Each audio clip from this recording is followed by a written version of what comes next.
Pure West Radio across Pembrokeshire.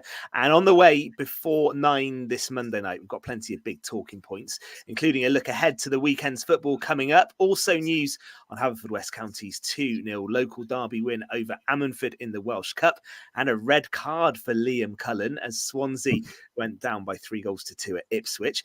Fraser was at Parker Scarlets. He was one of only 6,000 fans at the rugby this weekend. We will ask if regional rugby needs to do more to get people through the door.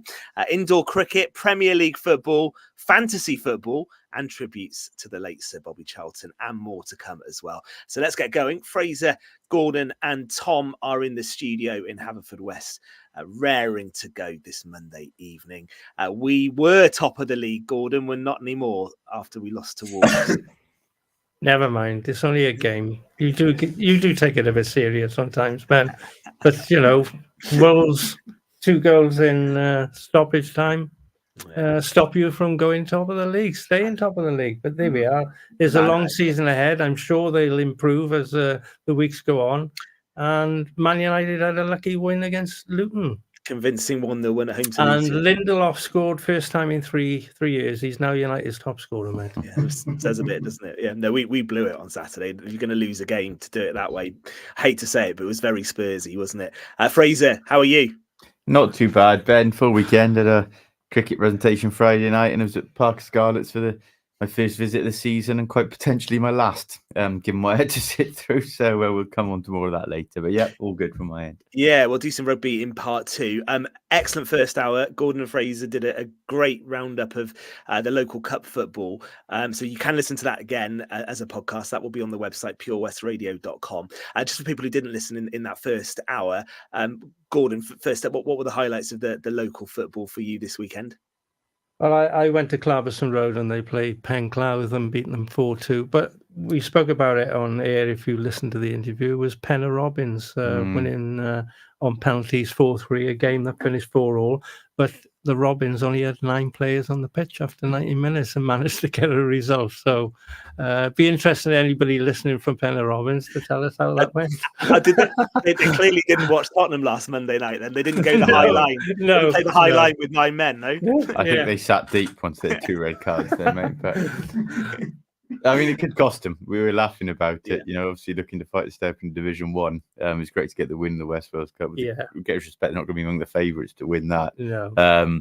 So to have suspensions coming into a couple of weeks coming up, they may look back and rue that. But for the rest of us, great cup tie. Yeah, great cup tie. Okay, do have a listen back. I say Fraser and Gordon's analysis of all the cup action is in part 1 of the show. It was cup matters for Haverfordwest County as well, wasn't it? And something of a local derby. And actually, Gord, looking at the pictures, Ammanford were well supported, weren't they, at the Bridge Meadow on Saturday? Yeah, Ammanford have always had a good following, and I remember going up there a few years ago when Haverfordwest were in the league below. They're really enthusiastic about their team. Adam Titch John played for Ammanford on the Meadow. He's a favourite at Hakin. He played for them for quite a few seasons, and Penna Robbins a few years ago as well. So, yeah, it was a great win for Haverfordwest, and Ricky Watts got the opener in the second half with a header. Good to see Ricky playing very well this season. And we spoke about him last week, his longevity with Haverfordwest County, and he's proven his worth again. And then Martel got on the score sheet again. It was his, let me count, 4th goal in 2 games, because he had a hat-trick last week as well. So, yeah, I think it was a comfortable win, and they're into the last 16. So hopefully they'll have a favourable draw and progress in the cup. Absolutely. Fraser, it was a decent win, that. And I think it's always good to have a cup run, isn't it? And you just wonder whether Haverfordwest might just use this as a good league distraction and a good focus for the months ahead. Well, they're in the last 16, aren't they? So, it's potential to say it's a winnable competition for them. I think that's and you look at some of the sides who else are in that last 16. I mean, fair play. You've got teams like South Gower in there, actually, from the West Wales Premier, who, great run from them, but who you wouldn't put at Welsh Premier level at this point. So there are teams there you'd favour Haverfordwest to have in the draw, not necessarily South Gower, but teams of that ilk. So it's a competition they can certainly win, and they have shown cup credentials this season. That's one thing they have shown. So, yeah. Why not put everything into it, to be fair? And it's, rounded off a little bit of a turbulent week, as we know, obviously with Georgina and Nicholas going, but not quite sure what's going on behind the scenes there. But they did the job on Saturday. They had to do a professional job because, like Gordon said, Ammanford do go for it, and they do bring their own Ammanford army down, or whatever they brand them as. They're a difficult side to overcome. Yeah, interesting on the Ricky Watts point that Gord said as well there. I think he was inducted into the club's Hall of Fame as well, wasn't he? On the board in the clubhouse very recently, alongside the likes of Wayne Jones and Sean Pemberton. He's had some influence at the Bridge Meadow over the years. He has. He started off as Camero's as a young lad, and then moved to Haverfordwest as a teenager. Gone through the academy. And we spoke about, Tony Pennock said last week he's thankful that he's got so many youngsters to call upon from the academy. That's kept him in a job. Basically, they've had some decent results. And Ricky is, he's one of those players who has been consistent for it must be at least 11 seasons with Haverfordwest County. And he can play anywhere, play defence, play midfield. He's, and he's a decent player. He's a very fit lad as well. He's kept himself going well, and well done to Ricky. He's done really well. It's actually been great to see a Pembrokeshire player go through the system and stick with it. Correct. And come out the other side at Haverfordwest.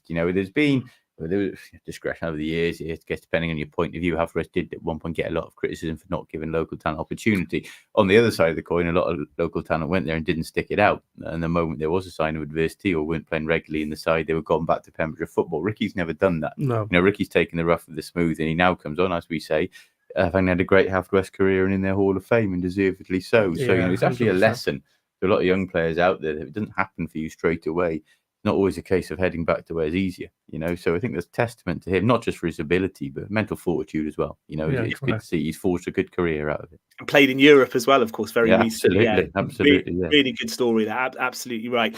Also worth mentioning, 500 days in charge for Tony Pennock, the Haverfordwest manager, and he's done a decent job as well. I think he was I think it was a good appointment when they made him. Tough job replacing Nicky Hakin.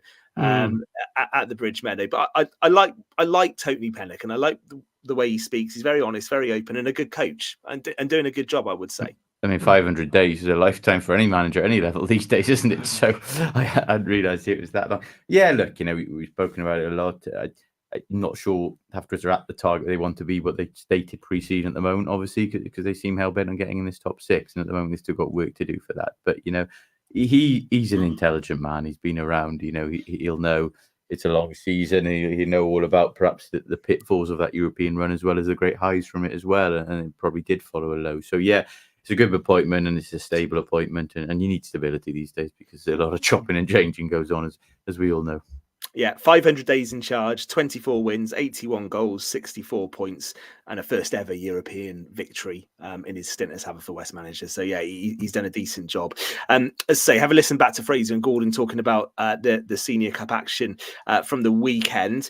Coming up this Saturday, there's more Senior Cup action, isn't there? First round matches, St Ishmael's against Fishguard, Merlin's Bridge against Narberth, Johnston against Pembroke Borough. And we've got First Division football back as well. So weather pending, it should be another busy weekend, Gord. Yeah, it will be. Merlin's Bridge, are they home, Fraser? I haven't checked. They'll be playing anyway because it's got an all-weather surface. Yeah, they'll be okay. There's some great games. I think Clarbeston Road are playing Goodwick, are they not? Clarbeston at home to Goodwick and Hakin at home to Carew. Potential pivotal day. Yeah, it will be two very big games. That Clarbeston Road beat Hakin last time out. They'd be looking to take the scalp at Goodwick as well, and they're capable of doing it. I watched them on Saturday. They're a decent side. They play some good football, and they got a bit of cutting edge about them. So Goodwick might not have it all their own way, but Chris O'Sullivan is a shrewd manager. He knows what to expect, and he'll know what his players will have to do. So often in the past, actually, Clark, we've had a say in the title race. In fact, the season before last, a late draw at Hakin, which almost scuppered Hakin in the title race, and it's actually a warning of wind, weather warning of wind for Saturday as well. So it certainly won't be easy down there. No, and it won't be. You don't want to go to Glarby where they're battling in tough conditions, that's for sure. And Hakin at home to Carew as well. Carew flat to deceive for me a little bit so far this season. I didn't expect them to be as down as they are, but good win for them in the West Wales Cup. They've got Marcus Griffiths up front with all the experience. They're a very capable side, and they could be more dangerous they're actually not in form at the moment. You know? Exactly. And Penn got a Tenby. I don't know how many players they've got, but 1 or 2 suspensions there. Yeah. Perhaps they play 9 aside. Well, let's see. Windy conditions ahead then this weekend. Where is the windiest venue in Pembrokeshire? It always used to be Solva, didn't it?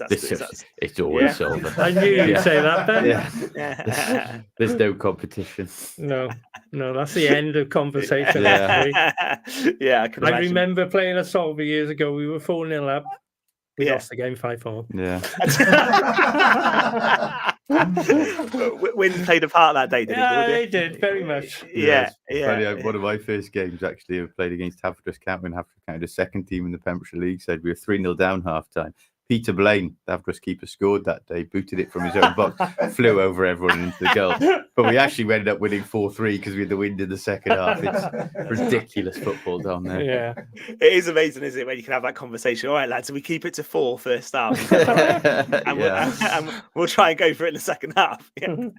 That does show, doesn't it? Today, I know, Fraser, you've been busy today reporting on Sir Bobby Charlton's funeral, of course, and I watched images of it, and it just struck me. I mean, if we needed any reminding, a Gordon Man U fan as well, if we need any reminding what a great of the British game Sir Bobby was, we had it today, didn't we? Oh, 100%. I mean, you know, look, it's not easy sometimes that some of us haven't seen that era to sit and judge, and there's so many arguments of the greatest ever, isn't it, about the eras they played in. It's an impossible argument to really decide, but you know, often the measure of a person is how they're regarded around the world. And you speak to anyone of any era and they all know the Bobby Charlton. Some might know his play more intricately and better than others. You go abroad and everybody knows Sir Bobby Charlton, you know, and the rock up in the teams he did to win the European Cup with Manchester United, the World Cup with England, to win the Ballon d'Or. Let's not forget that that's no accident. You're not in those teams by accident. It's not a coincidence. Gordon will probably give a better insight than I can now, but you're talking about one of the all-time greats. That's fair to say, Gordon. Yeah, definitely. He was a gentleman, humble as well, wasn't he? You know, when you look back at the footage of Bobby Charlton coming through the 1958 Munich air disaster, losing most of his mates, to come back and lift that European Cup 10 years later, shows the character of the man as well. And obviously they won the 66 World Cup, and Bobby and his brother Jack were very much part of that as well. And you know, I've never seen a footballer, even to this day, who can strike a ball with both feet as good as Bobby Charlton. He was incredible, left or right foot. He could use his head, and you know, he'd never liked to be in the limelight, but he got himself there because he was so good anyway. But he's just a humble guy. Everybody who talks about Bobby Charlton, he always asks how they're doing and how their family were. You know, it wasn't ever about Bobby Charlton, and that's why everybody loved Bobby Charlton. United's greatest good, if you were put on the spot as a fan. As a fan, it was always George Best for me, Fraser. But you know, but Bobby Charlton was obviously way up there as well. When you think of, I was talking to Fraser earlier, there was Best, Charlton, Law. Each of them won the Ballon d'Or in the 60s. That tells you the caliber of team they had then. And Matt Busby built that side up in 10 years after losing most of the Busby Babes, who were supposed to be the best side ever. But, you know, Bobby, what an example. What a great example for any youngster.